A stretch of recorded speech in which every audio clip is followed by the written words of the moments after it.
हमारा इतिहास बहुत बड़ा लंबा इतिहास है। पीछे अतीत में जाकर देखें तो इस देश के इतिहास में समाज भी अलग अलग प्रकार से और उसका रहन सहन हमको देखने को मिलता है। उनका मार्गदर्शन करने के लिए संत समाज की भी अपनी भूमिका रही है। और कहीं कहीं ऐसा भी आता है कि हमने दुश्मन आक्रांता जो थे, जो इस देश के ऊपर बहुत समय तक राज करते करते हमको जिन्होंने दबा के रखा था, हमारे ऊपर अत्याचार होते थे, ऐसा एक अपना इतिहास है। और इस चैलेंज के बाद आज हम सबको अभिमान स्वाभिमान है कि आज देश में अच्छे लोग भी राजनीति में आने लगे हैं। और जब अच्छे लोग आने लगे हैं तो समाज को भी अच्छी दिशा देनी है। तो जो मैं बात पहले कर रहा था, ध्यान सारा पीछे लौट कर चला जाता है कि आखिर उस समय समाज में बुराइयां अच्छाइयां सब होती थी। तो बुराइयों को फैलाने के लिए राक्षस होते थे, अच्छाइयां लाने के लिए कौन लोग होते थे? अच्छाइयां लाने के लिए ये जो हमारा संत शिरोमणि समाज, जो समाज के अंदर महापुरुष संत के नाते से अपनी वाणी से विचार प्रसार करते थे, अपने कोई ना कोई साहित्य के माध्यम से, कोई ना कोई ग्रंथों के माध्यम से समाज को दिशा देते थे। ऐसा ये अवसर, ये सन 1400 के आसपास का जो सारा अवसर गया, उस समय जब धन्ना भगत जैसे व्यक्ति इस पृथ्वी पर अवतरण लेते हैं। कुरुक्षेत्र के अंदर जाट धर्मशाला में एक कार्यक्रम में गया, वहां के कुछ लोगों ने कहा कि हमारे यहाँ एक धन्ना भगत का स्कूल उनकी स्मृति में चलता है। जब उनकी स्मृति में एक स्कूल चलता है तो धन्ना भगत किसी ने नाम नहीं सुना। बहुत ऐसा नाम बहुत किसी किसी को पता होता है, कहीं कहीं लोग जानते हैं। सुना हमने कि धन्ना भगत जी की वाणी के 3 श्लोक गुरु ग्रंथ साहब जी में आते हैं।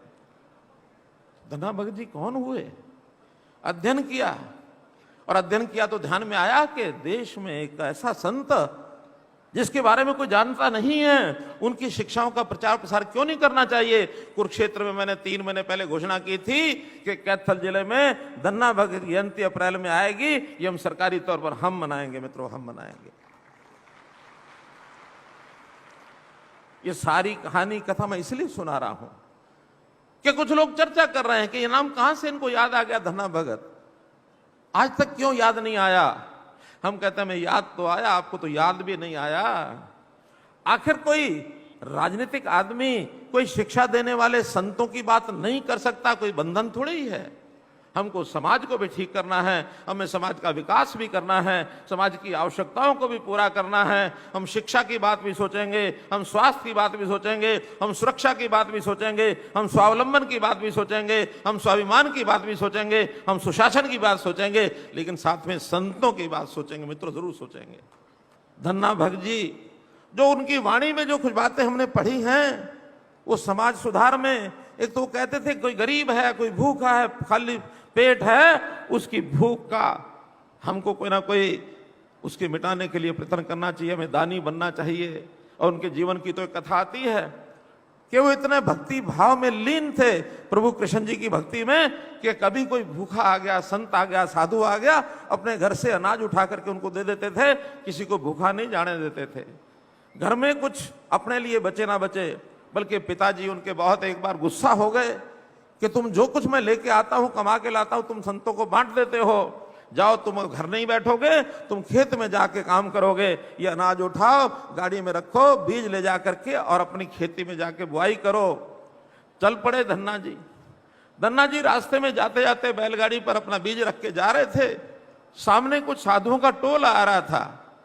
उन्होंने गाड़ी वाले को रोका कि भाई बताओ धन्ना का घर कहाँ है? उनका बोलो महाराज क्या काम है धन्ना से? कि नहीं, धन्ना जी के घर में जाकर के हमको भूख लगी, हम खाना खाएंगे। कहले कि धन्ना तो मैं हूं, कि तुम कहां जा रहे हो? तुम घर चलो और खाना खिलाओ। कि नहीं, घर तो मैं नहीं जाऊंगा, अभी मेरे पास ये जो बीज का अनाज है, चलो इसको लेकर के चलते हैं, इसको पिसवा के लाते हैं और बैठ के खाना बना के रात को आपको खाना सबको शाम को मिलेगा।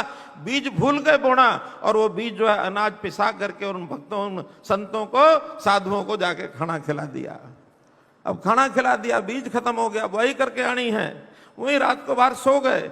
अगले दिन सुबह लोगों को दिखाने के लिए पिताजी की डांट ना पड़े हल चलाना शुरू किया।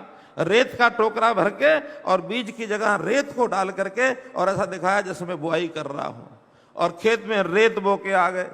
शाम को पिताजी ने पूछा कि बुआई करा है? कि हाँ मैं खेत में बो आया हूं सब कुछ। क्या बो के आया हूं? नहीं बताया। कि बीज नहीं रेत बोया है। कैसे बताएं? क्योंकि रेत बोया था, झूठ तो बोलना ही था। बो दिया है, बो करके आ गया हूं। मस्त हो गए, ये भी मस्त, पिताजी मस्त, बाकी सब मस्त। कुछ दिन के बाद गांव के लोगों ने धन्ना जी के पिताजी को कहा कि इस बार तुम्हारी फसल बहुत बढ़िया है। लेकिन बढ़िया कैसे? जो ऐसे होती है वैसे इस बार रखने नहीं, इस बार तो बहुत अच्छा उस पर फल लगा है, बहुत अच्छे उसमें बीज हैं, बहुत अच्छा ये है। प्रशंसा की खूब। धन्ना भगत मनी मन मुस्कुरा भी रहे थे, परेशान भी हो रहे थे कि बीज तो बोया नहीं, रेत बोया है, कैसे फसल हो गई। जा करके उसने भी देखा तो लहलहाती फसल। रेत बोया हो भले ही, लेकिन कृपा भगवान की कि जिन संतों की सेवा की थी उसमें से उनको प्रताप हुआ और उस खेत के अंदर बिना बीज के भी फसल हुई। ये है धन्ना भगत की कहानी। ये है धन्ना भगत की कहानी। कितनी महान आत्मा रहे होंगे, कैसे लीन भक्ति में हो गए। मैं उनकी बात को इसलिए जोड़ रहा हूं। आज भी क्या समाज में ये धारणा नहीं बननी चाहिए कि गरीब की सेवा करो? हमने हरियाणा में गरीब परिवारों के सबकी सेवा करने के लिए परिवार पहचान बनाया। हमने कहा जो कम आय वाले परिवार हैं उनके घर में अन्न पहुंचना चाहिए। जो पहले राशन कार्ड बने हुए थे उसमें 12.5 लाख पिछले 3 महीने पहले नए राशन कार्ड जोड़े हैं, उनको दिए हैं। एक साथ 12.5 लाख कार्ड, ताकि अन्न सबको पहुंचे। और एक नई बीमारी समाज के अंदर जो चली है उसके प्रति भी आगाह करूंगा। पिछले 8 साल से देख रहा हूं मैं, ये राजनीतिक लोग समाज को जातियों में बांटते हैं कि जातियों में बांट करके ये जाति मेरी, ये तुम्हारी, ये इसकी, ये उसकी, इस प्रकार से चलते रहे हैं। हमने 2014 में संकल्प लिया था भाइयों बहनों कि हरियाणा हरियाणवी एक होकर के बनेगा। हरियाणा एक, हरियाणवी एक, जाति पाति से ऊपर उठेंगे। ये संतों की भी जाति पातियां तो थी ही सही, ऐसा नहीं कि नहीं थी, लेकिन कभी भी किसी संत ने किसी एक जाति का संत होकर के कभी भी चाल चलन नहीं किया। उनका व्यवहार सारे समाज को मानवता लेकर के चलता रहा। संत धन्ना भगत हुए होंगे किसी जाति के अंदर पैदा, लेकिन जाति के संत नहीं हैं, वो सारे समाज के संत हैं। उन्होंने भी गुरुवाणी में जो कुछ लिखा है, उस गुरुवाणी में लिखा हुआ मैं आपको पढ़ के अगर सुनाऊं तो आपको ध्यान में आएगा। गुरु ग्रंथ साहब जी ने लिखा है, जोत समाई समाणी जाके अछली प्रभु पहचानया। उनका जिसके जीवन में प्रकाश होता है उसी को प्रभु की पहचान हो जाती है। जिसके जीवन में प्रकाश होता है उसी को प्रभु की पहचान हो जाती है। आगे लिखता है, धन्य धन पाया धरणीधर, धन्य धन पाया धरणीधर, मिली जन संत समाण्या। धन्ना भगत कहते हैं कि उनका प्रभु से मिलन हुआ है, जो सृष्टि पालक प्रभु हैं उनका जो मिलन हुआ है, संत संगति को पाकर प्रभु के साथ वो आत्मसात हो गए हैं। यानी कितना बड़ा विचार उनका। ऐसे संत को भुला बैठे, तो ऐसे संत को भुलाना नहीं है। हमने उनके जीवन को शिक्षा लेते हुए, और चाहे वो हैं चाहे उनके समय के और संत हुए हैं। मैं बताया कि 50 साल के बाद गुरु नानक देव जी भी हुए हैं। इस क्षेत्र में, इलाके में गुरु नानक देव जी की वाणी का भी बड़ा प्रसार है। इसी प्रकार अब ये छोटी बातें हैं, इनका तो कहने का उतना अर्थ नहीं है जितनी एक बड़ी घोषणा में आज करने का मन कर रहा है, क्योंकि धन्ना भगत जी के नाम से प्रभावित होकर के हमने ये कार्यक्रम किया है। तो बड़े बड़े महापुरुषों के नाम से हमने कुछ संस्थानों के नाम रखे हैं। तो आज मैं जींद जिले में हैबतपुर में जो मेडिकल कॉलेज बन रहा है, उस मेडिकल कॉलेज का नाम संत शिरोमणि धन्ना भगत जी के नाम से रखता हूं, ताकि इनका नाम अमर रहे। बहुत ऐसे पीछे राजनीतिक आदमी आए, दो या तो फिर अपने पिताजी का, दादाजी का नाम रखते हैं, या अपने ही नाम से चीजों को आगे चलाने लग जाते हैं। लेकिन हम कहते हैं कि जिन्होंने बहुत समाज के लिए किया, अनाम जो हैं, ऐसे अनसंग हीरो जिनको कह सकते हैं, ऐसे लोगों को याद रखो। सबसे पहला तो धनौरी में एक महिला कॉलेज, गर्ल्स कॉलेज, इसकी डिमांड आई है, उसको मंजूर किया जाता है। इसी प्रकार यहां पर पीने के पानी की एक कठिनाई है। पानी की सप्लाई शायद कहीं दूसरी साइड से होती होगी, लेकिन सप्लाई भाखड़ा नहर से हो जाए, यहाँ की मांग है। इसकी सप्लाई भाखड़ा नहर से की जाएगी। इस गांव में सीवरेज और गंदा पानी की निकासी, इस काम को भी, क्योंकि महाग्राम है इसलिए यहां का सीवरेज और पानी की निकासी की व्यवस्था ये भी की जाएगी। यहां की गांव में एक कम्युनिटी हॉल और एक लाइब्रेरी हॉल, ये दोनों भी मंजूर किए जाते हैं।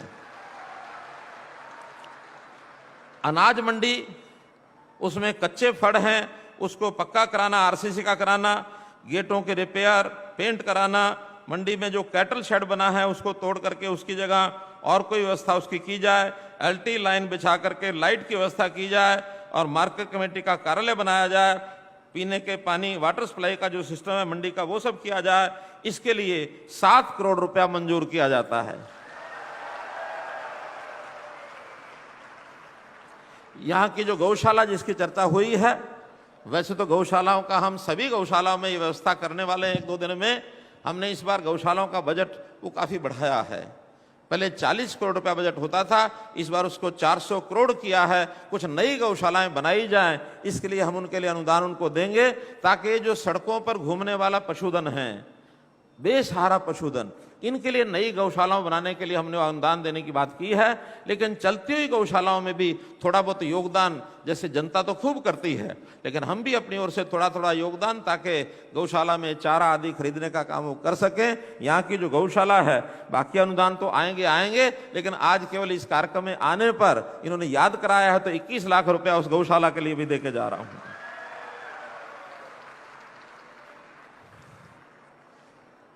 मित्रों, मन में भाव यही है कि काम करते रहो, काम करते हुए आगे बढ़ें। कर्मण्येवाधिकारस्ते मा फलेषु कदाचन, भगवान कृष्ण ने ये गीता का उपदेश कुरुक्षेत्र में दिया था। और ये कुरुक्षेत्र की जो 48 कोसी परिक्रमा की जो एरिया है, मुझे लगता है या तो उसी के अंदर आता है, उसके नजदीक लगता है। इस क्षेत्र में भी मैं आप सब लोगों से आह्वान करूंगा कि निस्वार्थ भाव से, ईमानदारी से, मेहनत से आप आगे काम करते रहें।